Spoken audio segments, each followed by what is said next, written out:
warahmatullahi wabarakatuh. Assalamualaikum warahmatullahi wabarakatuh. Allahumma sholli ala Sayyidina Muhammad wa ala ali Sayyidina Muhammad. Semoga Assalamualaikum. Buya dan keluarga dan semua santri Buya selalu dalam rahmat dan lindungan Allah Subhanahu wa taala. Amin, ya rabbal alamin. Buya, saya hamba Allah dari Bandung, Buya. Saya harus bagaimana, Buya? Saya sudah menikah, sudah hampir mau 2 tahun dan alhamdulillah sudah dikaruniai seorang anak perempuan. Mohon bimbingannya dari Buya. Ternyata istri saya, maaf Buya, anak hasil di luar nikah, Buya. Nah, sedangkan saya akad ijab kabul dinisbatkan kepada bin bapaknya yang seharusnya dalam hukum Islam itu bukan walinya karena bukan bapaknya, Buya. Apakah pernikahan saya sah, Buya? Dan setelah saya tahu seperti ini, saya harus bagaimana, Buya? Apakah saya harus akad nikah kembali atau bagaimana? Terima kasih, Buya. Baik, yang pertama adalah dia adalah hasil zina, ketahui itu adalah perbuatan orang tuanya. Adapun istri Anda adalah solehah, jangan dibawa-bawa perzinaan orang tua kepada sang anak. Jangan menjadikan itu cacat. Istri Anda adalah wanita mulia yang lahir dalam keadaan fitrah, suci. Jadi kalau ada kesalahan zina orang tuanya, jangan dibawa-bawa. Dan jangan diungkit juga. Jangan Buya. diungkit sama sekali. Dan dia adalah bisa menjadi kekasih Allah. Ini yang pertama.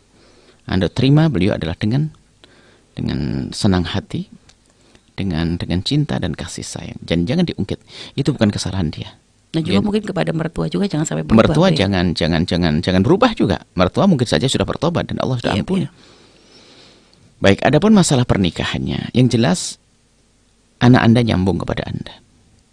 Anak Anda nyambung kepada Anda. Kemudian dihimbau untuk, kalau Anda menganggap itu sah begini, di dalam madhab kita memang harus ada yang namanya wali yang sesungguhnya. Baik, wali yang sesungguhnya. Akan tapi dalam kasus tertentu ada, misalnya di dalam madhab Imam Abu Hanifah radhiyallahu ta'ala anhu, tidak harus pakai wali tapi harus disebutkan maharnya. Artinya pernikahan Anda bisa dianggap sah karena sudah terjadi. Bisa dianggap sah dengan mengikuti madhab yang lain. Seperti dalam madhab Imam Abu Hanifah, dengan catatan waktu itu ada maharnya. Maharnya disebut dengan jelas. Baik, akan tapi ini himbauan. Lebih cantik, lebih indah, biar Anda semakin mantap. Tapi dengan ini Anda tidak usah ragu. Ini bisa dianggap dibenarkan di dalam madhab lain. Karena sudah ada 2 saksi, kemudian ada mempelai laki, dan ada ijab dan qabul. Dan wanitanya juga mengetahui dalam hal ini. Baik. Kemudian, biarpun walinya adalah wali yang tidak sesungguhnya. Akan tapi, bentuk penerimaan seorang wanita ini adalah seorang wanita yang mengetahuinya itu kurang lebih sama dengan dia di saat menikahkan dirinya. Di dalam madhab Imam Abu Hanifah. Artinya, jika kejadiannya sudah seperti Anda ini, maka kita bisa mengatakan, menukil dari para ulama, ini dianggap sah. Tapi jika kejadiannya belum terjadi, jangan nikah seperti itu. Kalau memang bukan sebagai ayahnya, jangan berperan sebagai ayah. Pakai muhakam, iya. Sebagai wali tahkim, iya.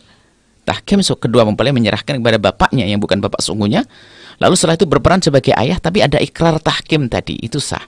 Tapi karena kasus seperti ini sudah terjadi, maka pernikahan Anda dianggap sah, anak Anda sambung. Nah, untuk kemantapan dalam madhab Imam Syafi'i, Anda bisa akad baru lagi.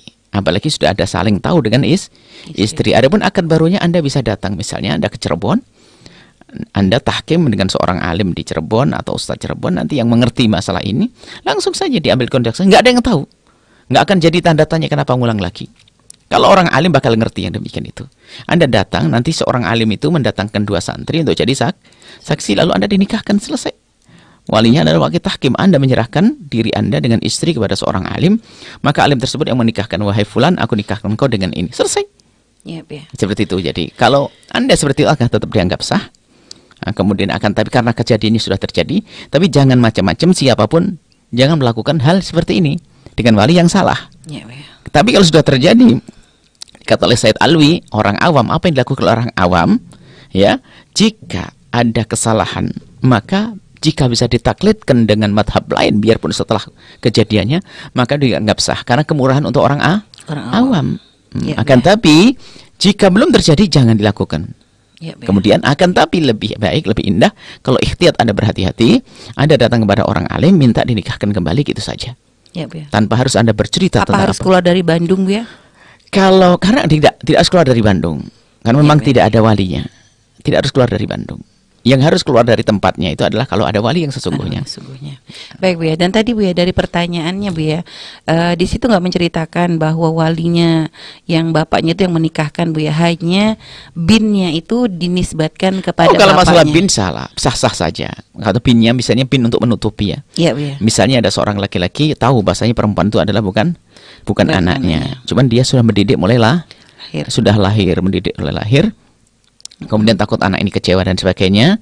Akhirnya kemudian sudah dianggap seperti anaknya. Tinggal kesepakatan antara dia dengan mempelai pria, dia dengan wali, dengan yang menikahkannya. Hakim misalnya. Hakim, Pak Hakim, tolong. Ini yang menikahkan adalah Pak Hakim. Cuman sebut binnya saya hanya untuk menutupi umat saja.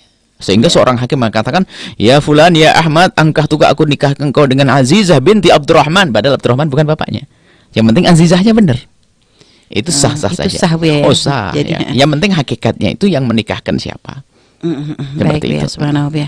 Baik, kepada hamba Allah dari Bandung ya, semoga apa yang disampaikan bisa Anda pahami. Intinya yang harus sampaikan, dalam menikahkan pun seorang harus bijak dan alim, punya ilmu. Jangan sampai di saat pernikahan malah membongkar aibnya orang. Karena ketidakmengertiannya, alasannya menjalankan syariat. Masalah perwalian, lu salah dong ini ya Allah, binnya kok nggak benar. Ini bukan anaknya, nggak usah begitulah. Ini menunjukkan nggak pernah belajar. Kalau di orang alim akan dia mengerti. Begitu mudah menyelesaikan solusinya. Ada ilmunya. Biarpun bukan bapaknya bisa dikemas kok sebagai bapak. Tapi bukan bapak dengan tahkim misalnya. Misalnya mohon maaf, ada seorang bapak. Bapak yang tahu misalnya berzina dulu. Na'udzubillah, semoga Allah menjauhkan dari zina. Akhirnya menikahi ibunya. Sehingga betul-betul anak itu dirawat oleh sang ibu. Bukan anaknya, cuman selama ini sudah dianggap sebagai anak. Tapi bagaimana agar sang bapak ini bisa menikahkan berperan sebagai seorang bapak? Seolah-olah seorang bapak. Tinggal kesepakatan bahasanya antara anak perempuannya yang bukan anaknya dengan mempelai laki menyerahkan ke dia, namanya tahkim. Sehingga dia menikahkan bukan sebagai wali bapak, tapi sebagai muhakkam. Tinggal berkata nanti, wahai fulan, aku nikahkan kau dengan putriku, seolah-olah begitu. Itu sah. Nggak susah kalau ada ilmunya. Menutup aib ini makanya penting sekali. Maka ilmu itu penting, disitulah nanti fungsinya untuk bisa menutup aibnya orang. Pernikahan tetap sah, nggak ada masalah tanpa membongkar aibnya orang. Tapi kalau misalnya tadi dari bapaknya itu mentaukilkan kepada orang lain untuk menikahkan, tapi belum dianggap benar Bu ya? Tidak, karena yang mewakilkan bukan bapak. Hendaknya sang dua mempelai itu yang menyerahkan. Yang menyerahkan. Nama tahkim itu bagaimana bunyinya? Kedua mempelai menyerahkan kepada seseorang untuk menikahkan mereka. Misalnya seorang Ahmad dengan Azizah berkata kepada si Kiai Umar, ya Syekh Umar, kami berdua menyerahkan kepada Anda untuk nikahkan kami. Lalu Syekh Umar menerima, saya terima. Namanya muhakkam.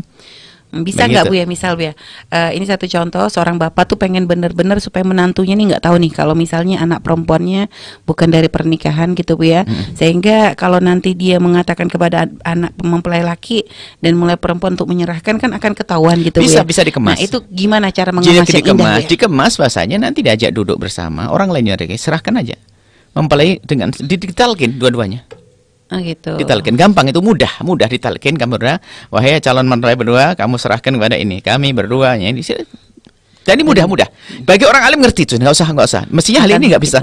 Sebab orang awam kadang suudon. Oh kalau begitu nanti dianggap itu, wah ini anak zina dan sebagainya. Hal-hal semacam ini adalah hanya dipegang oleh orang alim yang mengerti. Iya, Supaya untuk ilmu menutup. Kalau ini ilmu menutup disebar nanti orang suudon nanti. Padahal menutup itu adalah bukan berarti harus ada aib. Hanya untuk kemantapan saja, kan begitu. Iya Bu ya. Karena subhanallah Bu ya, kita sering mendengar berita dan juga membaca Bu ya, banyak sekali kadang anak-anak yang memang hasil pernikahan yang bukan hasil pernikahan seperti itu dibongkarnya adalah dalam pernikahannya. Memang kita sering pernah sering kita pernah lihatnya karena kebodohan. Ya, makanya seorang ilmu itu penting. Ilmu itu menutup aib itu begitu mudahnya masalah pernikahan diselesaikan tanpa harus membongkar aibnya sama sekali. Ada. Makanya kami himbau, makanya kami selalu sampaikan ini. Tolonglah ayo, bertanya kepada yang mengerti dalam hal ini. Apalagi ya, belajarnya juga setengah-setengah, suka berfatwa, akhirnya ngerusak. Bahkan suatu ketika, ya namanya ilmu, biarpun orang punya ilmu mungkin lupa. Pernah kejadian kita melihat langsung histeris kiainya itu. Histeris, karena apa? Setelah kami bisikin bahwasanya ini nasabnya tidak sambung kiai. Dengan pernikahan ini adalah tidak sah. Astaghfirullahaladzim. Saking waroknya itu kiai. Tapi kan histeris, orang kan kaget, ada apa? Maka harus ditarik entar dim. Oh ya, kayaknya. Jadi kadang-kadang memang ilmu ini harus ilmu terlatih. Artinya apa?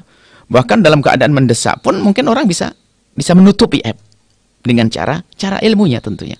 Intinya kepada semuanya, awas, jangan berani membongkar aibnya siapapun. Aib perzinahan, hati-hati. Ya. Allah akan bongkar aib kita. Maksudnya Allah akan, itu dosa besar. Tapi sebaliknya, menjadilah juru-juru penutup aib. Karena apa? Zina itu Nabi Muhammad menganjurkan untuk bisa ditutup. Karena apa? Kalau sudah zina tidak ditutup, akan menyebar ke sana-sana. Dan itu menjadikan malapetaka untuk bangsa, untuk negeri, untuk masyarakat. Alhamdulillah. Dan di dunia dan di akhirat akan terhinakan, itu saja.